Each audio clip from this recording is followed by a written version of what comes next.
Hi hello ಎಲ್ರಿಗೂ ನಮಸ್ಕಾರ. SBK Kannada YouTube ಚಾನಲ್ಗೆ ನಿಮಗೆ ಸ್ವಾಗತ. ಇವತ್ತಿನ ಈ ವಿಡಿಯೋದಲ್ಲಿ ದಿನಾಂಕ 18/10/2020 ನಡೆದಂತಹ ಸಶಸ್ತ್ರ ಪೊಲೀಸ್ ಕಾನ್ಸ್ಟೇಬಲ್ ಪ್ರಶ್ನೆ ಪತ್ರಿಕೆಯ ತಾತ್ಕಾಲಿಕ ಕೀ ಉತ್ತರಗಳನ್ನು ನಿಮಗೆ ನೀಡ್ತಾ ಇದ್ದೀನಿ. ಶ್ರೇಣಿ ಸಿ ಅನ್ನು ನಾನು ಇಲ್ಲಿ ಆಯ್ಕೆ ಮಾಡ್ಕೊಂಡಿದ್ದೀನಿ ಉತ್ತರಗಳನ್ನು ನೀಡೋದಕ್ಕೆ. ಈ ಕೀ ಉತ್ತರಗಳು ಅಂತಿಮವಾಗಿರೋದಿಲ್ಲ, ಇಂಟರ್ನೆಟ್ನ ಸಹಾಯದಿಂದ ಪಡೆದಂಥ ಕೀ ಉತ್ತರಗಳಾಗಿರ್ತವೆ. ಭಾಗಶಃ ಎಲ್ಲ ಸರಿ ಇರ್ತವೆ. ಅದಕ್ಕೂ ಮೀರಿ ನಿಮ್ಗೆ ಯಾವುದಾದ್ರೂ ಪ್ರಶ್ನೆಗಳ ಬಗ್ಗೆ ನಿಮಗೆ ಡೌಟ್ಸ್ ಬಂದರೆ ಈ ವಿಡಿಯೋದ ಕಾಮೆಂಟ್ ಸೆಕ್ಷನಲ್ಲಿ ನಂಗೆ ತಿಳಿಸ್ಬೋದು. ತದನಂತರದ ದಿನಗಳಲ್ಲಿ ನಾನು ಈ ಒಂದು ಸೀರೀಸ್ನಲ್ಲಿ ಈ ಒಂದು ಪ್ರಶ್ನೆ ಪತ್ರಿಕೆ ಬಗ್ಗೆ ಡೀಟೇಲ್ ಆಗಿ ಎಕ್ಸ್ಪ್ಲೈನ್ ಮಾಡ್ತೀನಿ. Part by part, history, economics, geography ರೀತಿ ಪಾರ್ಟ್ ಬೈ ಪಾರ್ಟ್ ಎಕ್ಸ್ಪ್ಲೈನ್ ಮಾಡ್ತೀನಿ. ಈ ವಿಡಿಯೋದಲ್ಲಿ ನಿಮಗೆ ಜಸ್ಟ್ ಕೀ ಆನ್ಸರ್ಸನ್ನು ಹೇಳ್ತಾ ಇದ್ದೀನಿ. ಮತ್ತು ಈ ಒಂದು ಪ್ರಶ್ನೆ ಪತ್ರಿಕೆಯಲ್ಲಿರ್ತಕ್ಕಂಥ ಕೀ ಉತ್ತರಗಳಲ್ಲಿ ಮೆಂಟಲ್ ಎಬಿಲಿಟಿಗೆ ಸಂಬಂಧಪಟ್ಟಿರೋ ಪ್ರಶ್ನೆನ ನಾಳೆ ನಾನು ಸಪ್ರೇಟ್ ಒಂದು ವಿಡಿಯೋ ಮಾಡಿ ನಿಮಗೆ ಎಕ್ಸ್ಪ್ಲೈನ್ ಮಾಡ್ತೀನಿ. ಸೊ ಹಾಗಿದ್ರೆ ಇವತ್ತಿನ ಈ ಸರಣಿಯನ್ನು ನಾವು ಶುರು ಮಾಡೋಣ. ಅದಕ್ಕೂ ಮುಂಚೆ ಪ್ರಶ್ನೆ ಪತ್ರಿಕೆಯನ್ನು ನಿಮಗೆ ಬೇಕು ಅಂದರೆ ಟೆಲಿಗ್ರಾಮಲ್ಲಿ ಅಪ್ಲೋಡ್ ಆಗಿದೆ, ಡಿಸ್ಕ್ರಿಪ್ಷನಲ್ಲಿ ನಿಮಗೆ ಲಿಂಕ್ ಕೂಡ ಇದೆ, ಹೋಗಿ ನೀವು ಆ ಒಂದು PDF-ನ ಡೌನ್ಲೋಡ್ ಮಾಡ್ಕೋಬೋದು, ವರ್ಷನ್ ಸಿನ. ಇನ್ನು ಜನವರಿ ತಿಂಗಳಿಂದ ಸೆಪ್ಟೆಂಬರ್ ತಿಂಗಳ ತನಕ ಪ್ರಚಲಿತ ವಿದ್ಯಮಾನಗಳ ಸರಣಿಯನ್ನು ಆನ್ಲೈನ್ ಸ್ಟೋರಲ್ಲಿ ಅಪ್ಲೋಡ್ ಮಾಡಿದ್ದೀನಿ. ಈ ಮೇಲ್ಗಡೆ ನಿಮಗೆ ಐ ಬಟನ್ ಕಾಣ್ತಾ ಇದೆಯಲ್ಲ, ಇದ್ರ ಮೇಲೆ ಕ್ಲಿಕ್ ಮಾಡಿದ್ರೆ ಆ ಒಂದು ಲಿಂಕ್ ನಿಮಗೆ ಸಿಗುತ್ತೆ. ಕ್ಲಿಕ್ ಮಾಡಿ ನೀವು ಹೋಗಿ ಪರ್ಚೇಸ್ ಮಾಡ್ಬೋದು. ಕೂಪನ್ ಕೋಡ್ ಡಿಸ್ಕ್ರಿಪ್ಷನಲ್ಲಿದೆ, ಎಕ್ಸ್ಟ್ರಾ 10% ಆಫ್ ಸಿಗುತ್ತೆ ನಿಮಗೆ. ಯಾರ್ಯಾರಿಗೆ ಇಂಟ್ರೆಸ್ಟ್ ಇದೆ ಅವ್ರು ಹೋಗಿ ಪರ್ಚೇಸ್ ಮಾಡಬಹುದು. ಡಿಸ್ಕ್ರಿಪ್ಷನಲ್ಲಿ ಅದರ ಲಿಂಕ್ ಮತ್ತು ಐ ಬಟನಲ್ಲೂ ಕೂಡ ನಿಮಗೆ ಅದರ ಲಿಂಕ್ ಸಿಗುತ್ತೆ. ಸೊ ವಿಡಿಯೋನ ಶುರು ಮಾಡೋಣ. BSE ಇದು ಏನನ್ನು ಸೂಚಿಸುತ್ತದೆ? BSE ಸ್ಟ್ಯಾಂಡ್ಸ್ ಫಾರ್ ವಾಟ್ ಅಂತ ಕೇಳಿದ್ದಾರೆ. ಮೊದಲನೇ ಪ್ರಶ್ನೆ, BSE ಅಂದರೆ ಬಾಂಬೆ ಸ್ಟಾಕ್ ಎಕ್ಸ್ಚೇಂಜ್ ಅಂತ. ಆಪ್ಷನ್ 1 ಬಾಂಬೆ ಸ್ಟಾಕ್ ಎಕ್ಸ್ಚೇಂಜ್ ಸರಿಯಾದಂಥ ಉತ್ತರ ಆಗಿರ್ತದೆ. ಕೆಳಗಿನವುಗಳಲ್ಲಿ ಯಾವುದು ಭಾರತದಲ್ಲಿ ಸರಕು ಮಾರುಕಟ್ಟೆಯ ನಿಯಂತ್ರಕವಾಗಿದೆ? ಸರಕು ಮಾರುಕಟ್ಟೆ. Which among the following is the regulator of commodity markets in India? ಸರಿಯಾದ ಉತ್ತರ ಫಾರ್ವರ್ಡ್ ಮಾರ್ಕೆಟ್ ಕಮಿಷನ್ ಅಂತ ಕರಿತೀವಿ. Forward market commission, option D ಸರಿಯಾದಂಥ ಉತ್ತರ. ಆದಾಯ ತೆರಿಗೆಯು ಒಂದು. Income tax is A what type of tax ಅಂತ ಪ್ರಶ್ನೆ ಮೂರನೇದು. ಸರಿಯಾದ ಉತ್ತರ ಇದೊಂದು ಡೈರೆಕ್ಟ್ ಟ್ಯಾಕ್ಸ್, ನೇರ ತೆರಿಗೆ ಅನ್ನೋದು ಈ ಪ್ರಶ್ನೆಗೆ ಸರಿಯಾದಂಥ ಉತ್ತರವಾಗಿದೆ. ನಾಲ್ಕನೇ ಪ್ರಶ್ನೆ ನೋಡಿ, GNP in economics stands for. GNP ಅರ್ಥಶಾಸ್ತ್ರದಲ್ಲಿ ಏನನ್ನು ಸೂಚಿಸುತ್ತದೆ ಅಂತ ನಾಲ್ಕನೇ ಪ್ರಶ್ನೆಯನ್ನು ಕೇಳಲಾಗಿದೆ. ಸೊ ನೀವಿಲ್ಲಿ ನೋಡ್ಕೋಬೋದು, ಆಪ್ಷನ್ 3 ಏನಿದೆ, gross national product. Gross national product ಈ ಒಂದು ಪ್ರಶ್ನೆಗೆ ಸರಿಯಾದಂಥ ಉತ್ತರ ಆಗುತ್ತೆ. ಎಕನಾಮಿಕ್ಸಲ್ಲಿ GNP ಅಂದರೆ ಗ್ರಾಸ್ ನ್ಯಾಷನಲ್ ಪ್ರಾಡಕ್ಟ್. ಮೆಂಟಲ್ ಎಬಿಲಿಟಿಯ ಉತ್ತರಗಳನ್ನು ನಿಮಗೆ ಹೇಳ್ಬಿಡ್ತೀನಿ. ನಾಳೆ ವಿಡಿಯೋದಲ್ಲಿ ಇದ್ರ ಬಗ್ಗೆ ಯಾಕೆ ಈ ರೀತಿ ಉತ್ತರಗಳನ್ನು ಆಯ್ಕೆ ಮಾಡ್ಕೋತೀವಿ, ಯಾವ ರೀತಿ ಸಾಲ್ವ್ ಮಾಡ್ತೀವಿ, ಸರಳವಾಗಿ ಹೆಂಗೆ ಬಿಡಿಸ್ಬೋದು ಎಲ್ಲವನ್ನು ನಿಮಗೆ ಹೇಳ್ತೀನಿ. 3 ಹುಡುಗರ ಸರಾಸರಿ ವಯಸ್ಸು 15 ವರ್ಷಗಳು ಮತ್ತು ಅನುಪಾತ 3:5:7 ಆದರೆ ಎಲ್ಲರಿಗಿಂತ ಕಿರಿಯ ಹುಡುಗನ ವಯಸ್ಸೆಷ್ಟು ಅಂತ ಕೇಳಿದ್ದಾರೆ. ಆಪ್ಷನ್ 4 9 ವರ್ಷಗಳು. A ಮತ್ತು B ಇಬ್ಬರು ಒಟ್ಟಿಗೆ ಒಂದು ಕೆಲಸವನ್ನು 15 ದಿನಗಳು ಮಾಡ್ತಾರೆ. B ಒಬ್ಬನೇ ಆದರೆ 20 ದಿನಗಳಲ್ಲಿ ಪೂರ್ಣಗೊಳಿಸ್ತಾನೆ. ಹೀಗಿರುವಾಗ A ಒಬ್ಬನೇ ಆ ಕೆಲಸವನ್ನು ಎಷ್ಟು ದಿನಗಳಲ್ಲಿ ಪೂರ್ಣಗೊಳಿಸ್ಬೋದು ಅಂತ ಮುಂದಿನ ಪ್ರಶ್ನೆಯಾಗಿದೆ. ಪ್ರಶ್ನೆಗೆ ಸರಿಯಾದ ಉತ್ತರ 60 ದಿನಗಳು, ಆಪ್ಷನ್ 1. ಈ ಕ್ರಮದಲ್ಲಿ ಮುಂದಿನ ಅಂಕ ಯಾವುದು ಅಂತ ಕೇಳಿದ್ದಾರೆ. ಇದೇನು ನೋಡಿದ ತಕ್ಷಣ ನಿಮಗೆ ಗೊತ್ತಾಗ್ತಾ ಇರ್ತದೆ. ಸ್ಕ್ವೇರಿಂಗಲ್ಲಿದೆ ಎಲ್ಲ ವರ್ಗಗಳನ್ನು ನೀವು ಇಲ್ಲಿ ಕೊಟ್ಟರೆ ಆಗುತ್ತೆ. 1 ಸ್ಕ್ವೇರ್, 2 ಸ್ಕ್ವೇರ್, 3 ಸ್ಕ್ವೇರ್ ಆ ರೂಪದಲ್ಲಿದೆ. ನೀವು ಇಲ್ಲಿ ನೋಡ್ಬೋದು. 16 ಅಂದರೆ 4 ಸ್ಕ್ವೇರ್, 25 ಅಂದರೆ 5 ಸ್ಕ್ವೇರ್, 36 ಅಂದರೆ 6 ಸ್ಕ್ವೇರ್, 49 ಅಂದರೆ 7 ಸ್ಕ್ವೇರ್. ಸೊ ನೆಕ್ಸ್ಟು 8 ಸ್ಕ್ವೇರ್ ಬರುತ್ತೆ. 8 ಸ್ಕ್ವೇರ್ ಅಂದರೆ 64. ಆಪ್ಷನ್ 3 ಸರಿಯಾದಂಥ ಉತ್ತರ ಈ ಒಂದು ಪ್ರಶ್ನೆಗೆ. ಮುಂದಿನ ಪ್ರಶ್ನೆಯನ್ನು ನೋಡಿ, ಈ ಸರಣಿಯಲ್ಲಿ ಹೊಂದಾಣಿಕೆಯಾಗದ ಸಂಖ್ಯೆ ಯಾವುದು ಅಂತ ಕೇಳಿದ್ದಾರೆ. ಇಲ್ಲೂ ಕೂಡ ನಿಮಗೆ ನೋಡಿದ ತಕ್ಷಣ ಈ ಒಂದು ಸರಣಿನ ಗೊತ್ತಾಗುತ್ತೆ. 3, 5, 11, 17, 21 ಇವೆಲ್ಲ ಬೆಸ ಸಂಖ್ಯೆಗಳು. 14 ಮಾತ್ರ ಸಮ ಸಂಖ್ಯೆ. ಈ ಒಂದು ಸರಣಿಯಲ್ಲಿ 14ಅನ್ನು ಗುಂಪಿಂದ ಆಚೆ ತೆಗಿಬೇಕು. ಆಪ್ಷನ್ ಬಿ 14 ಈ ಪ್ರಶ್ನೆಗೆ ಸರಿಯಾದಂಥ ಉತ್ತರ ಆಗಿರ್ತದೆ. ಮುಂದಿನ ಪ್ರಶ್ನೆಯನ್ನು ನೀವು ನೋಡ್ಬೋದು. 2 ಸಂಖ್ಯೆಗಳ ಮೊತ್ತ 25 ಮತ್ತು ಅವುಗಳ ವ್ಯತ್ಯಾಸ 13, ಅದರ ಗುಣಲಬ್ಧ ಏನಾಗಿರ್ತದೆ ಅಂತ ಪ್ರಶ್ನೆನ ಕೇಳಿದ್ದಾರೆ. ಪ್ರಶ್ನೆಗೆ ಸರಿಯಾದಂಥ ಉತ್ತರ ಆಪ್ಷನ್ 2 114. ಇದನ್ನು ಕೂಡ ನಾಳೆ ನಾನು ತಿಳಿಸ್ಕೊಡ್ತೀನಿ ನಿಮಗೆ. ಇನ್ನು 1 ಗಂಟೆಗೆ 60 ಕಿಲೋಮೀಟರ್ ವೇಗದಲ್ಲಿ ಓಡುತ್ತಿರುವ ರೈಲು ಗಾಡಿ ಒಂದು ಕಂಬವನ್ನು ದಾಟೋದಕ್ಕೆ 9 ಸೆಕೆಂಡ್ ತೆಗೆದುಕೊಂಡ್ರೆ ಆ ರೈಲು ಗಾಡಿಯ ಉದ್ದ ಎಷ್ಟು ಅಂತ ಕೇಳಿದ್ದಾರೆ. 150 ಮೀಟರ್ ಬರಬೇಕು ಈ ಪ್ರಶ್ನೆಗೆ ಸರಿಯಾದ ಉತ್ತರ. ಮುಂದೆ ನೋಡಿ, ಕಾಣೆಯಾದ ಸಂಖ್ಯೆಯನ್ನು ಗುರುತಿಸಿ ಅಂತ ಹೇಳಿದ್ದಾರೆ. ಈ ಪ್ರಶ್ನೆಗೆ ಸರಿಯಾದಂಥ ಉತ್ತರ ಆಪ್ಷನ್ 2 10. ಇದ್ರ ಬಗ್ಗೆನೂ ನಿಮಗೆ ನಾಳೆ ನಾನು ಡೀಟೇಲ್ ಆಗಿ ಹೇಳ್ತೀನಿ. ಒಂದು ಮರಗಳ ಸಾಲಿನಲ್ಲಿ ಒಂದು ಮರವು ಎಡ ತುದಿಯಿಂದ 7ನೇದಾಗಿ ಬಲ ತುದಿಯಿಂದ 14ನೇದಾಗಿದೆ. ಸೊ ಸಾಲಿನಲ್ಲಿ ಒಟ್ಟು ಎಷ್ಟು ಮರಗಳಿವೆ ಅಂತ ಕೇಳಿದ್ದಾರೆ. ಎಡಗಡೆಯಿಂದ ಹೋದರೆ 7, ಬಲಗಡೆಯಿಂದ ಬಂದರೆ ಈ ಕಡೆಯಿಂದ ಬಂದರೆ 14. ಸೊ ಮತ್ತೆ ಒಂದು ಸ್ಪಾಟ್ ಇರ್ತದೆ, ಈ ಕಡೆಯಿಂದ ಬಂದರೆ ಇಲ್ಲಿ 6 ಇರ್ತದೆ, ಈ ಕಡೆಯಿಂದ ಲೆಕ್ಕ ತಗೊಂಡ್ರೆ 13, 13 + 6 19, ಮತ್ತು ಸೆಂಟ್ರಲ್ ಇದೊಂದು 20. ಆಪ್ಷನ್ 3 20 ಸರಿಯಾದಂಥ ಉತ್ತರ. A:B:C ಇದರ ರೇಷಿಯೋ 3:4:7 ಆದರೆ ಅನುಪಾತ A+B+C:C ಯಾವುದಕ್ಕೆ ಸಮ ಅಂತ ಕೇಳಿದರೆ ಇದು 2:1 ಆಗುತ್ತೆ. ಇದನ್ನು ಕೂಡ ನಿಮಗೆ ತಿಳಿಸ್ತೀನಿ. ಒಬ್ಬ ಕ್ರೀಡಾಪಟು 200 ಮೀಟರ್ ಓಟದ ಪಂದ್ಯವನ್ನು 24 ಸೆಕೆಂಡುಗಳಲ್ಲಿ ಪೂರ್ಣಗೊಳಿಸುತ್ತಾನೆ. ಅವನ ವೇಗ ಡ್ಯಾಶ್ ಕಿಲೋಮೀಟರ್ ಪ್ರತಿ ಗಂಟೆಗೆ ಇರುತ್ತದೆ ಅಂತ ಮುಂದಿನ ಪ್ರಶ್ನೆ.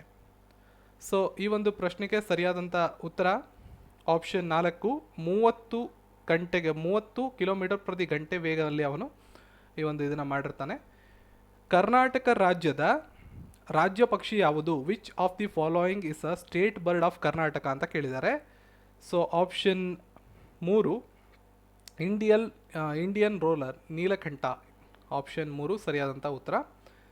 ನೆಕ್ಸ್ಟು US ಓಪನ್ ಪುರುಷರ ಸಿಂಗಲ್ಸ್ನಲ್ಲಿ ಟೆನ್ನಿಸ್ ಟೈಟಲನ್ನು ಗೆದ್ದಂಥವ್ರು ಯಾರು? Who won the men's singles US open tennis title for 2020 ಅಂತ ಕೇಳಿದ್ದಾರೆ. ಆಪ್ಷನ್ 2 ಡೊಮಿನಿಕ್ ಥೀಮ್, ಇವರು ಇದು ಒಂದು ಪುರಸ್ಕಾರವನ್ನು ಗೆದ್ದಿದ್ದಾರೆ. ನನ್ನ ಕರೆಂಟ್ ಅಫೇರ್ಸ್ ವಿಡಿಯೋಗಳಲ್ಲಿ ಇದನ್ನು ನಾನು ಕವರ್ ಮಾಡಿದ್ದೆ. ಸಂಜೆ 8 ಗಂಟೆಗೆ ನಾನು ಟೆಸ್ಟ್ ಮಾಡ್ತೀನಿ ಪ್ರತಿದಿನ PC ಪರೀಕ್ಷೆಗೆ ಸಂಬಂಧಪಟ್ಟಿರೋಂಗೆ. ಅದರಲ್ಲಿ ನಾನು ಈ ಒಂದು ಕ್ವೆಶನನ್ನು ಕವರ್ ಮಾಡಿದ್ದೆ. ಇತ್ತೀಚೆಗೆ ಸ್ವರ್ಗಸ್ಥರಾದ ಪಂಡಿತ್ ಜಸರಾಜ್ ಡ್ಯಾಶ್ ಜೊತೆ ಸಂಬಂಧವನ್ನು ಹೊಂದಿದ್ದಾರೆ. ಯಾವ ಕ್ಷೇತ್ರದಲ್ಲಿ ಅವರು ತಮ್ಮನ್ನು ತಾವು ಗುರುತಿಸ್ಕೊಂಡಿದ್ರು ಅಂತ ಪ್ರಶ್ನೆ. Pandit Jasraj who recently passed away is associated with option 3 music, ಸಂಗೀತದ ಜೊತೆ ಅವರು ಗುರುತಿಸ್ಕೊಂಡಿದ್ರು. ಸತ್ಯಪಾಲ್ ಮಲ್ಲಿಕ್ ಅವರನ್ನು ಇತ್ತೀಚೆಗೆ ಯಾವ ರಾಜ್ಯದ ರಾಜ್ಯಪಾಲರಾಗಿ ನೇಮಿಸಲಾಗಿದೆ? Satyapal Malik has been recently appointed as the governor of which state? ಸರಿಯಾದ ಉತ್ತರ ಮೇಘಾಲಯ, ಆಪ್ಷನ್ 4. ಮುಂದಿನ ಪ್ರಶ್ನೆ ನೋಡಿ. ಅಶೋಕ್ ಲವಾಸ ಅವರ ಬದಲಿಗೆ ಯಾರನ್ನ ಭಾರತದ ಹೊಸ ಚುನಾವಣಾ ಆಯುಕ್ತರಾಗಿ ನೇಮಕ ಮಾಡಲಾಗಿದೆ? ಇದನ್ನು ಕೂಡ ನಾನು ರೀಸೆಂಟ್ ವಿಡಿಯೋದಲ್ಲಿ ಕವರ್ ಮಾಡಿದ್ದೀನಿ ಮತ್ತು ಲಾಸ್ಟ್ ವಿಡಿಯೋದಲ್ಲೂ ಕೂಡ ನಿಮಗೆ ಕವರ್ ಮಾಡಿದೆ ಇದನ್ನು. Who has been named as the new election commissioner of India to replace Ashok Lavasa? So ಈ ಪ್ರಶ್ನೆಗೆ ಸರಿಯಾದ ಉತ್ತರ ಆಪ್ಷನ್ 4 ರಾಜೀವ್ ಕುಮಾರ್. ಭಾರತದ ಅತ್ಯಂತ ಉದ್ದವಾದ ರೋಪ್ ವೇಯನ್ನು ಯಾವ ನದಿಯ ಮೇಲೆ ಪ್ರಾರಂಭಿಸಲಾಗಿದೆ? The longest river rope way of India has been launched over which river ಅನ್ನೋದು ಮುಂದಿನ ಪ್ರಶ್ನೆ. ಸರಿಯಾದಂಥ ಉತ್ತರ ಬ್ರಹ್ಮಪುತ್ರ, ಆಪ್ಷನ್ 1. ಇಂದ್ರ ಇದು ಯಾವ ರಾಷ್ಟ್ರದ ಜೊತೆಗೆ ಭಾರತೀಯ ನೌಕಾಪಡೆ ನಡೆಸ್ತಕ್ಕಂಥ ಒಂದು ದ್ವಿಪಕ್ಷೀಯ ವ್ಯಾಯಾಮ? Indra is A bilateral exercise of Indian navy with which country ಅಂತ ಕೇಳಿದ್ದಾರೆ. ಇದು ತುಂಬ ಸಲ ಬಂದಿದೆ, ನಾನು ಕೂಡ ತುಂಬ ಸಲ ಕ್ವಿಸ್ಗಳಲ್ಲಿ ಇದನ್ನು ಕವರ್ ಮಾಡಿದ್ದೀನಿ. Option 3 Russia.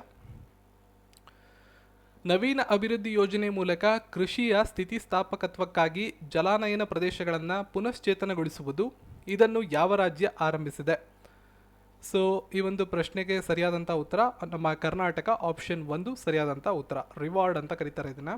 ಇಲ್ಲಿ ಫುಲ್ ಫಾರ್ಮನ್ನು ಕೊಟ್ಟಿದ್ದಾರೆ, ನೀವು ಇಲ್ಲಿ ನೋಡ್ಕೋಬೋದು. ಈ ಒಂದು ಸ್ಕೀಮನ್ನು ರಿವಾರ್ಡ್ ಅಂತ ಕರೀತಾರೆ. ಇದರ full ಫಾರ್ಮನ್ನು ನೋಡ್ಕೊಂಡಿರಿ.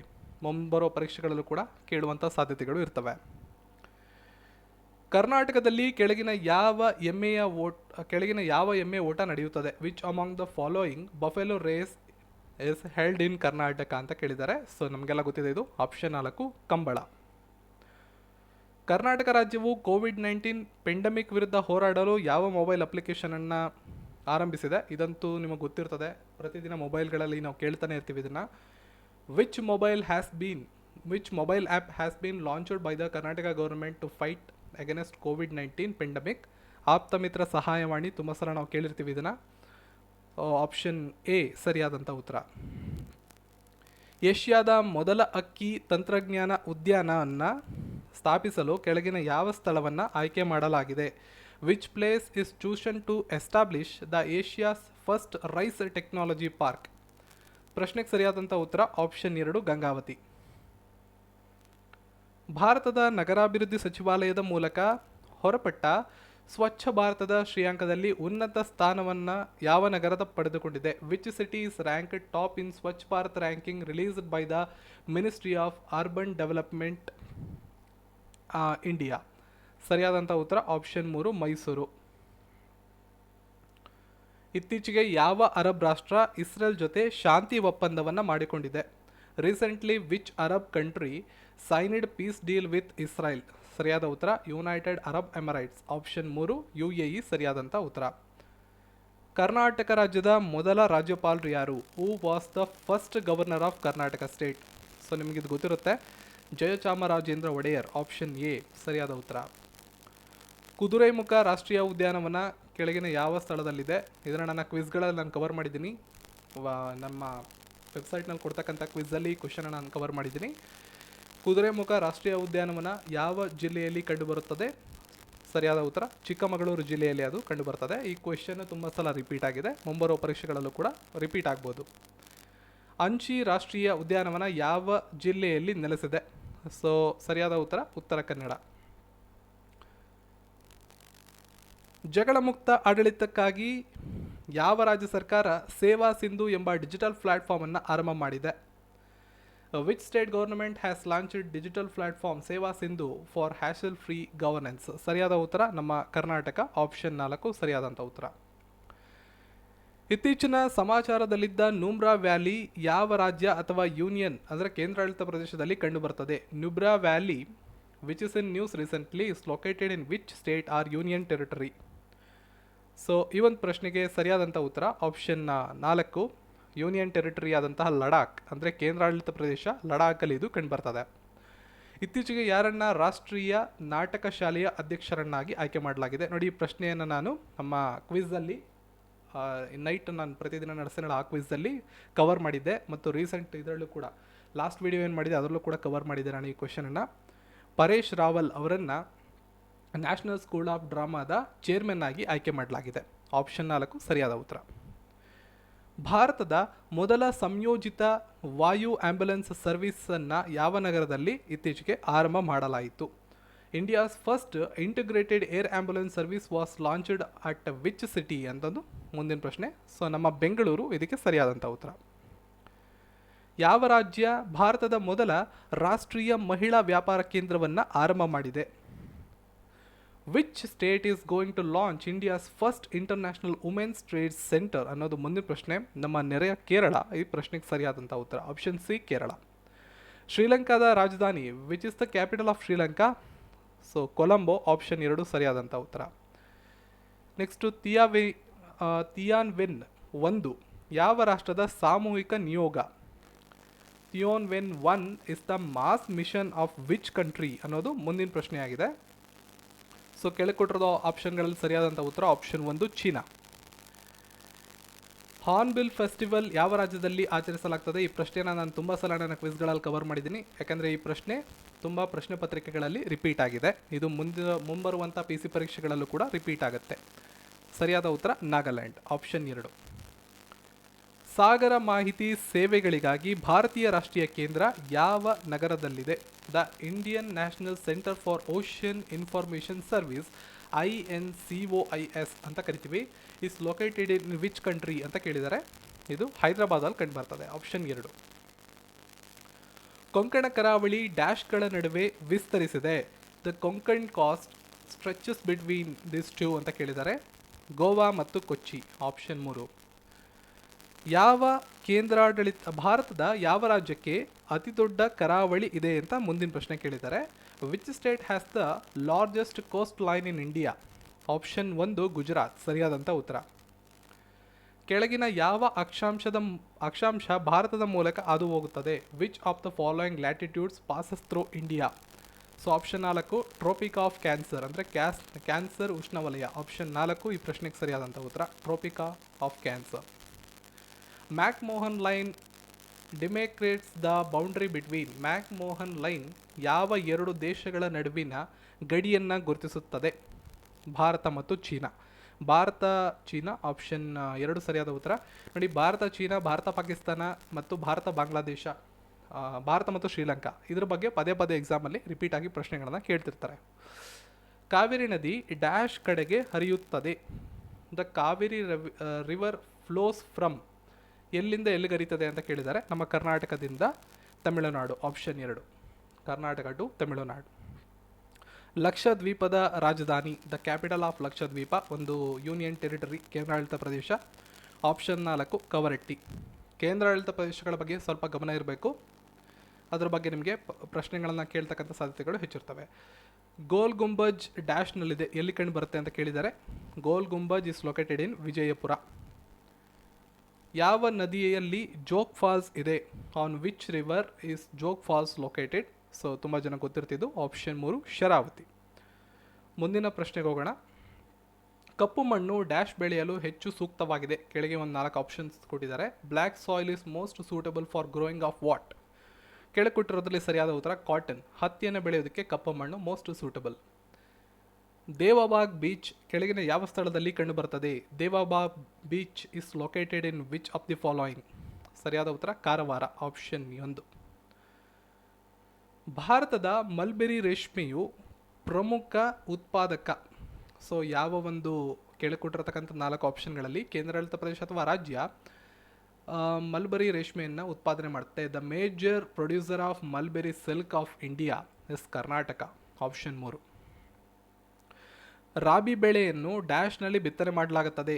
The rabi crop is ಸ್ವಾನ್ ಇನ್. ಯಾವೊಂದು ಸಮಯ ಅಂತ ಕೇಳಿದರೆ ಅಕ್ಟೋಬರ್ ಆ್ಯಂಡ್ ನವಂಬರ್. ಅಕ್ಟೋಬರ್ ಮತ್ತು ನವಂಬರಲ್ಲಿ ಬಿತ್ತನೆ ಮಾಡಲಾಗುತ್ತೆ. ಸಿಂಧು ಕಣಿವೆ ನಾಗರಿಕತೆ ಡ್ಯಾಶ್ಗೆ ಸೇರಿದೆ ಎಂದು ಹೇಳಲಾಗುತ್ತದೆ ಅಂತ ಕೇಳಿದ್ದಾರೆ. The Indus valley civilisation can be said to belongs to bronze age, ಕಂಚಿನ ಯುಗ. ಬಾಕ್ಸೈಟ್ ಡ್ಯಾಶ್ನ ಅದಿರು ಅಂತ ಮುಂದೆ ಕೇಳಿದ್ದಾರೆ. Bauxite is a ore of what ಅಂತ ಕೇಳಿದ್ದಾರೆ. Bauxite is a ore of aluminium, option 1. ಕೆಳಗಿನ ಯಾವ ನದಿ ವಿಂಧ್ಯ ಮತ್ತು ತಾತ್ಪುರ ಪರ್ವತ ಶ್ರೇಣಿಗಳ ನಡುವೆ ಹರಿಯುತ್ತದೆ? Which of the following rivers flows between Vindhya and Satpura ranges? Vindhya ಮತ್ತು ಸಾತ್ಪುರ ಶ್ರೇಣಿಗಳ ನಡುವೆ ಹರಿತಕ್ಕಂಥ ನದಿ ಯಾವುದು ಅಂತ ಮುಂದಿನ ಪ್ರಶ್ನೆ. ಸರಿಯಾದ ಉತ್ತರ ನರ್ಮದಾ, ಆಪ್ಷನ್ 3. ಹಂಪಿ ಡ್ಯಾಶ್ನಲ್ಲಿದೆ. Hampi is located in which district? ಸರಿಯಾದ ಉತ್ತರ ಬಳ್ಳಾರಿ. ವಿಜಯನಗರ ಸಾಮ್ರಾಜ್ಯವನ್ನು ಸ್ಥಾಪಿಸಲು ಸಂಬಂಧಿಸಿದ ಆಧ್ಯಾತ್ಮಿಕ ನಾಯಕ ಯಾರು ಅಂತ ಕೇಳಿದ್ದಾರೆ. ಹೂ was the spiritual leader associated with the founding of Vijayanagara Kingdom? ಎಲ್ರಿಗೂ ಗೊತ್ತಿರ್ತದೆ, ವಿದ್ಯಾರಣ್ಯರು, ಆಪ್ಷನ್ 2. ಗೌತಮ ಬುದ್ಧ ರಾಜಕುಮಾರನಾಗಿದ್ದಾಗ ಆತನಿಗಿದ್ದಂಥ ಹೆಸರೇನು ಅಂತ ಕೇಳಿದ್ದಾರೆ. Gautam Buddha as a prince was known as ಅಂತ ಕೇಳಿದ್ದಾರೆ. ಸರಿಯಾದ ಉತ್ತರ ಸಿದ್ಧಾರ್ಥ್. ಉಪನಿಷತ್ತುಗಳಲ್ಲಿ ಪ್ರತಿಪಾದಿಸಿದ ತತ್ವವನ್ನು ಡ್ಯಾಶ್ ಎಂದು ಕರೆಯುತ್ತಾರೆ? The philosophy propounded in the Upanishads is known as what ಅಂತ ಕೇಳಿದ್ದಾರೆ. ಸರಿಯಾದ ಉತ್ತರ ವೇದಾಂತ, ಆಪ್ಷನ್ 2. ಜೈನ ಧರ್ಮದ ಸ್ಥಾಪಕ ಯಾರು ಅಂತ ಕೇಳಿದ್ದಾರೆ. ಮುಂದಿನ ಪ್ರಶ್ನೆ. The founder of Jainism is Rishabhanatha, option 1 ಸರಿಯಾದಂಥ ಉತ್ತರ. ಬೇಲೂರು ಮತ್ತು ಹಳೆಬೀಡಿನ ಮಂದಿರಗಳು ಯಾವ ರಾಜವಂಶಕ್ಕೆ ಸೇರಿವೆ ಅನ್ನೋದು ಮುಂದಿನ ಪ್ರಶ್ನೆ. The temples at Halebidu and Belur belong to which of the following dynasty? ಸರಿಯಾದ ಉತ್ತರ ಹೊಯ್ಸಳರು, ಆಪ್ಷನ್ ಎ. ಮಜಲ್ ಖಾನ್ ಶಿವಾಜಿಯೊಂದಿಗೆ ಯುದ್ಧ ಮಾಡಿದನು ಡ್ಯಾಶ್ನ ಆಡಳಿತಗಾರನಾಗಿದ್ದ? Afzal Khan who fought with Shivaji was the ruler of which of the following ಅಂತ ಪ್ರಶ್ನೆ ಇದು. ಸೊ ಈತ ಬಿಜಾಪುರದ ಆಡಳಿತಗಾರನಾಗಿದ್ದ. ಕರ್ನಾಟಕ ಸಂಗೀತದ ಪಿತಾಮಹ ಯಾರು? ಹೂ among the following consider as the father of Carnatic music ಅಂತ ಕೇಳಿದ್ದಾರೆ. ನಮ್ಮ ಪುರಂದರದಾಸರು, ಆಪ್ಷನ್ ಎ ಸರಿಯಾದಂಥ ಉತ್ತರ. ಶ್ರವಣ ಬೆಳಗೊಳ ಡ್ಯಾಶ್ಗೆ ಒಂದು ಮುಖ್ಯವಾದ ತೀರ್ಥಯಾತ್ರಾ ಕ್ಷೇತ್ರವಾಗಿದೆ. The town of Shravana Belagola is an important privilege centre for whom? ಕೆಳಕೊಟ್ಟಿರತಕ್ಕಂಥ ಆಪ್ಷನ್ಗಳಲ್ಲಿ ಆಪ್ಷನ್ 4 ಜೈನರು, ಸರಿಯಾದ ಉತ್ತರ. ಕನ್ನಡ ಸಾಹಿತ್ಯ ಪರಿಷತ್ತನ್ನು ಯಾವಾಗ ಸ್ಥಾಪನೆ ಮಾಡಲಾಗಿತ್ತು? ಸೊ ಕನ್ನಡ ಸಾಹಿತ್ಯ ಪರಿಷತ್ ಸಂಬಂಧಪಟ್ಟಂಗೆ ಒಂದು ಪ್ರಶ್ನೆ ಖಂಡಿತವಾಗ್ಲೂ ಇರುತ್ತೆ. ಸೊ 1915ರಲ್ಲಿ ಇದು ಸ್ಥಾಪನೆಯಾಯಿತು. In which year was the Kannada Sahitya Parishat establish? 1950. ಮೊದಲ ಆಂಗ್ಲೋ ಮೈಸೂರು ಯುದ್ಧ ಯಾವಾಗ ನಡೆಯಿತು ಅಂತ ಕೇಳಿದ್ದಾರೆ. ಸೊ ಆಂಗ್ಲ ಮೈಸೂರು ಯುದ್ಧಗಳ ಬಗ್ಗೆ ನಿಮಗೆ ಪ್ರಶ್ನೆಗಳು ಖಂಡಿತವಾಗ್ಲೂ ಇರ್ತವೆ. 1967, 67ರಿಂದ 69 ತನಕ ಮೊದಲನೇ ಯುದ್ಧ, 80ರಿಂದ 84 ತನಕ 2, 90ರಿಂದ 92 3, 1799ರಲ್ಲಿ 4ನೇ ಆಂಗ್ಲೋ ಮೈಸೂರು ಯುದ್ಧಗಳು. ಮೊದಲ 3 ಯುದ್ಧಗಳಲ್ಲಿ 3 ಒಪ್ಪಂದಗಳಿವೆ, ಅದ್ರ ಬಗ್ಗೆ ಗೊತ್ತಿರಬೇಕು. ಮೊದಲ 4 ಯುದ್ಧಗಳಲ್ಲಿ ಈ ಕಡೆಯಿಂದ ಯಾರಿದ್ರು, ಆ ಕಡೆಯಿಂದ ಯಾರಿದ್ರು, ಬ್ರಿಟಿಷರ್ ಕಡೆಯಿಂದ ಯಾರಿದ್ರು ಮತ್ತು ಇಲ್ಲಿ ಯಾರಿದ್ರು ಅಂತ ಕೂಡ ನಿಮ್ಗೆ ಗೊತ್ತಿರಬೇಕು. ಸೊ ಅದು ನಿಮಗೆ ಎಕ್ಸಾಮ್ಸಲ್ಲಿ ಮುಂಬರುವ ಪರೀಕ್ಷೆಗಳಲ್ಲಿ ಕೇಳ್ತಕ್ಕಂಥ ಸಾಧ್ಯತೆಗಳು ಹೆಚ್ಚಿರುತ್ತವೆ. ಕೆಳಗಿನ ಯಾವುದು ಮೊದಲ ಕನ್ನಡ ಚಲನಚಿತ್ರ? Which one is the first Kannada movie?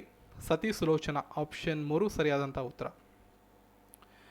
ಬೇಲೂರಿನಲ್ಲಿ ಪ್ರಖ್ಯಾತವಾದಂತಹ ಮಂದಿರ? Which is the famous temple located at Belur? So ಹೆಸರು ಹೇಳ್ತಿದ್ದಂಗೆ ಗೊತ್ತಾಗುತ್ತೆ, ಚನ್ನಕೇಶವ ದೇವಾಲಯ ಅಥವಾ ಮಂದಿರ. 1905ನೇ ಇಸ್ವಿಯಲ್ಲಿ ಭಾರತದ ಸೇವಕರ ಸಮಾಜವನ್ನು ಸ್ಥಾಪನೆ ಮಾಡಿದಂಥವರು ಗೋಪಾಲಕೃಷ್ಣ ಗೋಖಲೆ. ಗಾಂಧಿ ಇರ್ವಿನ್ ಒಪ್ಪಂದಕ್ಕೆ ಡ್ಯಾಶ್ ವರ್ಷದಲ್ಲಿ ಸಹಿ ಮಾಡಲಾಗಿತ್ತು? 1931ರಲ್ಲಿ ಸಹಿ ಮಾಡಲಾಯಿತು. ಖಿಲಾಫತ್ ಚಳುವಳಿಯನ್ನು ಡ್ಯಾಶ್ಗೆ ಆದ ಅನ್ಯಾಯದ ವಿರುದ್ಧ ಪ್ರತಿಭಟಿಸಲು ಸಂಘಟಿಸಲಾಯಿತು. ಸೊ ಇದು ಟರ್ಕಿಯಲ್ಲಿ ಆಗಿತ್ತು. ಆ ಒಂದು ಟರ್ಕಿಯಲ್ಲಿ ನಡೆದಂತಹ ಒಂದು ಇದನ್ನು ವಿರೋಧಿಸೋಕ್ಕೆ ಪ್ರತಿಭಟನೆ ಮಾಡಲಾಯಿತು. ಭಾರತದಲ್ಲಿ ಖಿಲಾಫತ್ ಚಳುವಳಿಯನ್ನು ಪ್ರಾರಂಭ ಮಾಡಲಾಯಿತು. ಸೊ ಆಪ್ಷನ್ 2 ಟರ್ಕಿ ಸರಿಯಾದ ಉತ್ತರ. ಸಂಪತ್ತಿನ ಬರಿದಾಗುವುದು ಈ ಸಿದ್ಧಾಂತದ ಮುಖ್ಯದ ಪ್ರತಿಪಾದಕರು ಯಾರಪ್ಪ ಅಂದರೆ ನಮ್ಮ ದಾದಾಬಾಯಿ ನವರೋಜಿ, ಆಪ್ಷನ್ 2. ಗಾಜು ಡ್ಯಾಶ್ನ ಮಿಶ್ರಣ ಅಂತ ಮುಂದಿನ ಪ್ರಶ್ನೆ. ಮರಳು ಮತ್ತು ಸಿಲಿಕೇಟ್ಸ್ನ ಮಿಶ್ರಣ ಗಾಜು. ಕೆಳಗಿನವುಗಳಲ್ಲಿ ಯಾವುದು ಸೀಸದ ಕಡ್ಡಿಯಲ್ಲಿ ಉಪಯೋಗಿಸಲಾಗುತ್ತದೆ ಅಂತ ಕೇಳಿದರೆ ಗ್ರಾಫೈಟನ್ನು ಬಳಸ್ತಾರೆ. ಸೀಸದ ಕಡ್ಡಿ ಅಂದರೆ pencils. Which of the following is used in pencils? ಪೆನ್ಸಿಲ್ಸಲ್ಲಿ ಯಾವುದನ್ನು ಬಳಸ್ತಾರೆ ಅಂದರೆ ಗ್ರಾಫೈಟ್ಸ್. ವಿದ್ಯುತ್ ಬಲ್ಬ್ನ ತಂತು ಡ್ಯಾಶ್ನಿಂದ ಮಾಡಲಾಗುತ್ತದೆ. ಇದು ಕೂಡ ಆಲ್ಮೋಸ್ಟ್ ಸುಮಾರು ಪೇಪರ್ಗಳಲ್ಲಿ ಬಂದಿದೆ ಮತ್ತು ರಿಪೀಟ್ ಆಗಿದೆ. ಇದು ಇಂಪಾರ್ಟೆಂಟ್, ಮತ್ತೆ ಕೂಡ ಮುಂದಿನ ಎಕ್ಸಾಮ್ಸಲ್ಲೂ ಕೂಡ ಇದು ಬರಬಹುದು. Option 4 tungsten. 1 ಕಿಲೋಮೀಟರ್ ಡ್ಯಾಶ್ ಮೈಲಿಗೆ ಸಮ? 1 ಕಿಲೋಮೀಟರ್ ಅಂದರೆ 0.62 ಮೈಲಿಗಳು. ಸಸ್ಯಗಳು ಕರಗಿದ ನೈಟ್ರೇಟ್ಗಳನ್ನು ಮಣ್ಣಿನಿಂದ ಹೀರಿಕೊಳ್ಳುತ್ತವೆ ಮತ್ತು ಅದನ್ನು ಡ್ಯಾಶ್ ಆಗಿ ಪರಿವರ್ತಿಸುತ್ತವೆ. ಅದನ್ನು ಫ್ರೀ ನೈಟ್ರೋಜನ್ ಆಗಿ ಪರಿವರ್ತಿಸುತ್ತವೆ. ಆಪ್ಷನ್ 1 ಸರಿಯಾದ ಉತ್ತರ. ಯಾವ ಪದರ ಸೂರ್ಯನ ಹಾನಿಕಾರಕ ಕಿರಣಗಳಿಂದ ಭೂಮಿಯನ್ನು ರಕ್ಷಣೆ ಮಾಡುತ್ತದೆ? ಓಝೋನ್ ಲೇಯರ್, ಓಝೋನ್ ಪದರ, ಆಪ್ಷನ್ 2 ಸರಿಯಾದ ಉತ್ತರ. ಈ ಕೆಳಗಿನ ಯಾವುದನ್ನು ಪರಮಾಣು ರಿಯಾಕ್ಟರ್ನಲ್ಲಿ ಮಾಡರೇಟರ್ ಆಗಿ ಉಪಯೋಗಿಸಲಾಗುತ್ತದೆ? ಇದನ್ನು ಲೈಟ್ ವಾಟರ್ ಅಂತಾರೆ. ಇಲ್ಲಿ ಆರ್ಡಿನರಿ ವಾಟರ್ ಅಂತ ಕೊಟ್ಟಿದ್ದಾರೆ, ಆಪ್ಷನ್ 4 ಆಗ್ಬೋದು. ಯಾಕಂದರೆ ಲೈಟ್ ವಾಟರ್ ಅಂತ ಕರೀತಾರೆ ಮಾಡರೇಟ್ ಆಗಿ ಬಳಸೋದನ್ನು. ಆಪ್ಷನ್ 4 ಸಾಮಾನ್ಯ ನೀರು ಉತ್ತರ. ಮಮ್ಸ್ ಎಂಬ ರೋಗ ಡ್ಯಾಶ್ನಿಂದ ಉಂಟಾಗುತ್ತದೆ? ಸರಿಯಾದ ಉತ್ತರ ವೈರಸ್, ಆಪ್ಷನ್ 3. ಇದು ಕೂಡ ಈ ರೀಸೆಂಟಾಗಿ 2-3 ಪೇಪರ್ಗಳಲ್ಲಿ ಬಂದಿರತಕ್ಕಂಥ ಪ್ರಶ್ನೆ. ಸೊ ಮುಂದೆ ಹೋಗೋಣ. ಕೆಳಗಿನವುಗಳಲ್ಲಿ ಯಾವುದು ಅಂತರ್ಜಾಲ ಕಾರ್ಯಕ್ರಮ ಅಥವಾ ಪರಿವಿಡಿ ಭಾಷೆಯಲ್ಲ? Which of the following is not a computer programming language? So Microsoft ಅನ್ನೋದು ಪ್ರೋಗ್ರಾಮಿಂಗ್ ಲ್ಯಾಂಗ್ವೇಜ್ ಅಲ್ಲ. ಬೇಸಿಕ್ಕು, C++, ಜಾವಾ ಇವು 3 ಕೂಡ ಕಂಪ್ಯೂಟರ್ ಲ್ಯಾಂಗ್ವೇಜ್ಗಳು, ಪ್ರೋಗ್ರಾಮಿಂಗ್ ಲ್ಯಾಂಗ್ವೇಜಸ್ ಅಂತ ಕರಿತೀವಿ. ಮೈಕ್ರೋಸಾಫ್ಟ್ ಅನ್ನೋದು ಗುಂಪಿಂದ ಆಚೆ ತೆಗಿಬೇಕಾಗುತ್ತೆ, because it's not a programming language ಅಂತ ಕೇಳಿದ್ದಾರೆ. ಯಾವುದು ಪ್ರೋಗ್ರಾಮಿಂಗ್ ಲ್ಯಾಂಗ್ವೇಜ್ ಅಲ್ಲ ಅಂತ ಕೇಳಿರೋದ್ರಿಂದ ಮೈಕ್ರೋಸಾಫ್ಟನ್ನು ತೆಗಿಬೇಕು. Microsoft word is an example. ಯಾವುದಕ್ಕೆ ಎಕ್ಸಾಂಪಲ್ ಆಗುತ್ತೆ ಅಂತ ಕೇಳಿದರೆ ಇದೊಂದು ಅಪ್ಲಿಕೇಶನ್ ಸಾಫ್ಟ್ವೇರ್, ಆಪ್ಷನ್ 3. ಅಂತರ್ಜಾಲ ವೈರಾಣು ಅಥವಾ virus 1, computer virus is what ಅಂತ ಕೇಳಿದ್ದಾರೆ. ಸೊ ಈ ಪ್ರಶ್ನೆಗೆ ಸರಿಯಾದಂಥ ಉತ್ತರ ಕಂಪ್ಯೂಟರ್ ವೈರಸ್ ಅನ್ನೋದೊಂದು software. We access the world wide web using what ಅಂತ ಕೇಳಿದ್ದಾರೆ. ಸೊ ಸರಿಯಾದಂಥ ಉತ್ತರ ಬ್ರೌಸರ್ಗಳನ್ನು ಬಳಸ್ಕೊಂಡು ನಾವು www ಆಕ್ಸೆಸ್ ಮಾಡ್ತೀವಿ. ಸೊ ಆಪ್ಷನ್ 1 ಬ್ರೌಸರ್ಸ್ ಸರಿಯಾದಂಥ ಉತ್ತರವಾಗಿರುತ್ತೆ ಇದಕ್ಕೆ. ಮುಂದಿನ ಪ್ರಶ್ನೆ ನೋಡೋಣ. LAN ಸ್ಟ್ಯಾಂಡ್ಸ್ ಫಾರ್, LAN ಅಂದರೆ ಏನು ಅಂತ ಕೇಳಿದ್ದಾರೆ ಲೋಕಲ್ ಏರಿಯಾ ನೆಟ್ವರ್ಕ್, ಆಪ್ಷನ್ 4 ಸರಿಯಾದಂಥ ಉತ್ತರ. DNS in internet technology stands for? DNS ಅಂದರೆ ಡೊಮೈನ್ ನೇಮ್ ಸಿಸ್ಟಮ್ ಅಂತ, ಆಪ್ಷನ್ 3 ಸರಿಯಾದ ಉತ್ತರ. What is the shortcut key to undo the last location in the document? ಯಾವುದಾಗುತ್ತೆ? ಸೊ ಆಪ್ಷನ್ 2 ಕಂಟ್ರೋಲ್ Z ಅನ್ನು ಮಾಡಿದ್ರೆ undo ಮಾಡ್ಬೋದು, ಆಪ್ಷನ್ 2 ಸರಿಯಾದ ಉತ್ತರ. Which among the following is not a input device? ಕೆಳಗಿನವುಗಳಲ್ಲಿ ಯಾವುದು ಇನ್ಪುಟ್ ಸಾಧನವಲ್ಲ? ಸೊ ಪ್ರಿಂಟರ್, ಮುದ್ರಕ. ಪ್ರಿಂಟರ್ನ ಬಿಟ್ಟು ಕೀಬೋರ್ಡು, ಜಾಯ್ಸ್ಟಿಕ್ಕು, ಸ್ಕ್ಯಾನರ್ ಇವೆಲ್ಲ ಇನ್ಪುಟ್ ಡಿವೈಸಸ್ಗಳು. ಕೆಳಗಿನವುಗಳಲ್ಲಿ ಯಾವುದು ಅತ್ಯಂತ ದೊಡ್ಡ ಶೇಖರಣಾ ಘಟಕವಾಗಿದೆ? ಸೊ ಇಲ್ಲಿ ಕೊಟ್ಟಿರ್ತಕ್ಕಂಥ ಆಯ್ಕೆಗಳಲ್ಲಿ ಟೆರಾಬೈಟ್ ಸರಿಯಾದಂಥ ಉತ್ತರ. ಇಲ್ಲಿರ್ತಕ್ಕಂಥ ಆಯ್ಕೆಗಳಲ್ಲಿ terabyte largest unit of storage ಆಗಿರ್ತದೆ. 2 or more computers connected to each other for sharing information form a what ಅಂತ ಕೇಳಿದ್ದಾರೆ. ಫಾರ್ಮ್ ಎ ನೆಟ್ವರ್ಕ್, ಒಂದು ನೆಟ್ವರ್ಕನ್ನು ಫಾರ್ಮ್ ಮಾಡ್ತವೆ. ಸಂಸತ್ತು ಮತ್ತು ರಾಜ್ಯ ಶಾಸಕಾಂಗಗಳ ಸದಸ್ಯತ್ವವನ್ನು ಪಕ್ಷಾಂತರ ಆಧಾರದ ಮೇಲೆ ಅನರ್ಹತೆಯನ್ನು ಡ್ಯಾಶ್ ಪಟ್ಟಿಯಲ್ಲಿ ಒದಗಿಸಲಾಗಿದೆ ಅಂತ ಕೇಳಿದ್ದಾರೆ. ನಮ್ಮ ಸಂವಿಧಾನದ 10ನೇ ಪಟ್ಟಿಯಲ್ಲಿ ಇದನ್ನು ನಾವು ಕಾಣ್ಬೋದು. 10th schedule of the constitution. Option 1 ಸರಿಯಾದ ಉತ್ತರ. ಒಬ್ಬ ರಾಜ್ಯಪಾಲರು ರಾಷ್ಟ್ರಪತಿಯ ಇಚ್ಛೆ ಅನುಸಾರವಾಗಿ ತಮ್ಮ ಪದವಿ ಮತ್ತು ಅಧಿಕಾರದಲ್ಲಿದ್ದರೂ ಸಹ ಡ್ಯಾಶ್ರ ಒಂದು ಅವಿಭಾಜ್ಯ ಅಂಗವಾಗಿರುತ್ತಾರೆ. ಅಂದರೆ ಸರಿಯಾದ ಉತ್ತರ ಸ್ಟೇಟ್ ಲೆಜಿಸ್ಲೇಟಿವ್, ರಾಜ್ಯ ಶಾಸಕಾಂಗದ ಅವಿಭಾಜ್ಯ ಅಂಗವಾಗಿರ್ತಾರೆ. ಜೀವನ ಮತ್ತು ಸ್ವಾತಂತ್ರ್ಯದ ಹಕ್ಕು ಇದನ್ನು ಡ್ಯಾಶ್ನಲ್ಲಿ ಖಾತ್ರಿಪಡಿಸಲಾಗಿದೆ. ಸೊ ನಮ್ಮ ಸಂವಿಧಾನದ ಯಾವ ಒಂದು ಆರ್ಟಿಕಲ್ನಲ್ಲಿ ಇದನ್ನು ಕಾಣ್ಬೋದು ಅಂತ ಕೇಳಿದ್ದಾರೆ. ನಮ್ಮ ಸಂವಿಧಾನದ 21ನೇ ಆರ್ಟಿಕಲ್ನಲ್ಲಿ ನಾವು ಇದನ್ನು ಕಾಣ್ಬೋದು. ರಾಜ್ಯ ನೀತಿ ನಿರ್ದೇಶಕ ತತ್ವಗಳು, directive principle of state policy, ಇದನ್ನು ಎಲ್ಲಿ ಪ್ರಸ್ತಾಪ ಮಾಡಿದ್ದಾರೆ ಅಂತ ಕೇಳಿದ್ದಾರೆ. ನಮ್ಮ ಕಾನ್ಸ್ಟಿಟ್ಯೂಷನ್ನ 4ನೇ ಪಾರ್ಟಲ್ಲಿ ನಾವು ಇದನ್ನು ಕಾಣ್ಬೋದು. ಆಪ್ಷನ್ 4 ಸಂವಿಧಾನದ 4ನೇ ಭಾಗ. ನೆಕ್ಸ್ಟ್ ಪ್ರಶ್ನೆ, ರಾಷ್ಟ್ರಗೀತೆಯನ್ನು ಬರೆದಂಥವ್ರು ಯಾರು? ರವೀಂದ್ರನಾಥ್ ಟ್ಯಾಗೋರ್ ಅವರು ನ್ಯಾಷನಲ್ ಆ್ಯಂಥಮನ್ನು ಬರೆದಂಥವ್ರು. ಲೋಕಸಭಾ ಚುನಾವಣೆಗೆ ನಿಲ್ಲಲು ಕನಿಷ್ಠ ವಯಸ್ಸು ಎಷ್ಟಾಗಿರಬೇಕು ಅಂತ ಕೇಳಿದ್ದಾರೆ. The minimum age to qualify for the election to the Lok Sabha 25 ವರ್ಷಗಳಾಗಿರಬೇಕು. ಭಾರತದಲ್ಲಿ ಮತದಾನ ಮಾಡೋದಕ್ಕೆ ಕನಿಷ್ಠ ವಯಸ್ಸು ಎಷ್ಟಾಗಿರಬೇಕು ಅಂತ ಕೇಳಿದ್ದಾರೆ. 18 ವರ್ಷಗಳು, ಇದೆಲ್ಲರಿಗೂ ಗೊತ್ತಿರ್ತದೆ. ಸೊ ಮುಂದಿನ ಪ್ರಶ್ನೆ ನೋಡಿ, ರಾಜ್ಯಸಭೆಯ ಸದಸ್ಯರನ್ನು ವರ್ಷಗಳಿಗೋಸ್ಕರ ಚುನಾಯಿಸಲಾಗುತ್ತದೆ. The members of Rajya Sabha are elected for a term of ಎಷ್ಟು ಅಂತ ಮ್ಯಾಕ್ಸಿಮಮ್ ಕೇಳಿದ್ದಾರೆ. ಮ್ಯಾಕ್ಸಿಮಮ್ 6 ವರ್ಷಗಳ ಅಧಿಕಾರವನ್ನು ರಾಜ್ಯಸಭಾ ಸದಸ್ಯರು ಪಡೆದುಕೊಳ್ಳಬಹುದು. ನೆಕ್ಸ್ಟ್ ನೋಡಿ, ಭಾರತ ಸಂವಿಧಾನದ ಸಾರ್ವಜನಿಕ ಖಾತೆಗಳ ಸಮಿತಿಯ ಅಧ್ಯಕ್ಷ ಯಾರಾಗಿರ್ತಾರೆ ಅಂದರೆ ಆಪೋಸಿಷನ್ ಲೀಡರ್ ಆಗಿರ್ತಾರೆ. ಅಂದರೆ ಅಲ್ಲಿ ಯಾವ ಸರ್ಕಾರ ಇರ್ತದೋ ಅದರ ವಿರೋಧ ಪಕ್ಷದ ನಾಯಕರೇನಿರ್ತಾರೆ ಅವರು ಸಾರ್ವಜನಿಕ ಖಾತೆಗಳ ಸಮಿತಿಯ ಅಧ್ಯಕ್ಷರಾಗಿರ್ತಾರೆ. The chief minister is appointed by, ಯಾರು ಅಪಾಯಿಂಟ್ ಮಾಡ್ತಾರೆ ಚೀಫ್ ಮಿನಿಸ್ಟರ್ನ ಅಂದರೆ ಆಯಾ ರಾಜ್ಯಗಳ ಗವರ್ನರ್ಗಳು ಚೀಫ್ ಮಿನಿಸ್ಟರ್ಗಳನ್ನು ಆಯಾ ರಾಜ್ಯಕ್ಕೆ ಅಪಾಯಿಂಟ್ ಮಾಡ್ತಾರೆ. Bank rate is defined as the, so bank ರೇಟನ್ನು ಯಾವ ರೀತಿ ಡಿಫೈನ್ ಮಾಡ್ತಾರೆ ಅಂತ ಕೇಳಿದರೆ RBI ದೀರ್ಘಾವಧಿಯ ಸಾಲವನ್ನು ವಾಣಿಜ್ಯ ಬ್ಯಾಂಕ್ಗಳಿಗೆ ಕೊಡುವುದು. ಆಪ್ಷನ್ 3 ಈ ಪ್ರಶ್ನೆಗೆ ಸರಿಯಾದಂಥ ಉತ್ತರ. ಇದಿಷ್ಟು ದಿನಾಂಕ 18/10/2020 ನಡೆದಂತಹ ಸಶಸ್ತ್ರ ಪೊಲೀಸ್ ಕಾನ್ಸ್ಟೇಬಲ್ ಅಥವಾ CRDR ಪರೀಕ್ಷೆಯ ಕೀ ಉತ್ತರಗಳಾಗಿವೆ. ನಿಮ್ಗೆ ಯಾವುದಾದ್ರೂ ಪ್ರಶ್ನೆ ಬಗ್ಗೆ ಡೌಟ್ ಇದ್ದರೆ ಕಾಮೆಂಟ್ ಮಾಡ್ಬೋದು. ಜೊತೆಗೆ ಈ ಮಾಹಿತಿಗಳನ್ನು ಶೇರ್ ಮಾಡಿ, ವಿಡಿಯೋನ ಲೈಕ್ ಮಾಡಿ. PDF ಅನ್ನು ಪಡ್ಕೊಳ್ಳೋದಕ್ಕೆ ಟೆಲಿಗ್ರಾಮ್ಗೆ ಹೋಗಿ PDF ಅನ್ನು ಪಡ್ಕೊಳ್ಳಿ. ಜೊತೆಗೆ ಜನವರಿ ತಿಂಗಳಿಂದ ಸೆಪ್ಟೆಂಬರ್ ತಿಂಗಳ ತನಕ ಪ್ರಚಲಿತ ವಿದ್ಯಮಾನಗಳ ಒಂದು PDF ಅನ್ನು ಮಾಡಿದ್ದೀನಿ. ಆ PDF ಅನ್ನು ನೀವು ಪರ್ಚೇಸ್ ಮಾಡ್ಬೋದು. ಈ ವಿಡಿಯೋದ ಡಿಸ್ಕ್ರಿಪ್ಷನಲ್ಲಿ ನಿಮ್ಗೆ ಸಿಗುತ್ತೆ. ಐ ಬಟನ್ನ ಇಲ್ಲಿದೆ, ಐ ಬಟನ್ನ ಕ್ಲಿಕ್ ಮಾಡಿದ್ರೆ ಡೈರೆಕ್ಟ್ ಲಿಂಕ್ ಸಿಗುತ್ತೆ. ಜೊತೆಗೆ ಅಲ್ಲಿ ಹೋದರೆ ವೆಬ್ಸೈಟಲ್ಲಿ ನಿಮಗೆ ಕೂಪನ್ ಕೋಡ್ ಕೂಡ ಇದೆ. ಕೂಪನ್ ಕೋಡ್ ಎಂಟ್ರಿ ಮಾಡಿ ನಿಮಗೆ 10% ಆಫ್ ಕೂಡ ಸಿಗುತ್ತೆ. ಯಾರಿಗೆ ಇಂಟ್ರೆಸ್ಟ್ ಇದೆ ಅವರು ಪರ್ಚೇಸ್ ಮಾಡಬಹುದು. ಮೆಂಟಲ್ ಎಬಿಲಿಟಿ ವಿಡಿಯೋ ಜೊತೆ ಮತ್ತೆ ನಾಳೆ ಸಿಗೋಣ. ಈ ವಿಡಿಯೋ ಇಷ್ಟ ಆಗಿದ್ರೆ ಲೈಕ್ ಮಾಡಿ, ಶೇರ್ ಮಾಡಿ, ಚಾನಲ್ನ ಸಬ್ಸ್ಕ್ರೈಬ್ ಮಾಡಿ. ಸಿಗೋಣ ಮತ್ತೊಂದು ವಿಡಿಯೋದೊಂದಿಗೆ. ಎಲ್ರಿಗೂ ಧನ್ಯವಾದಗಳು.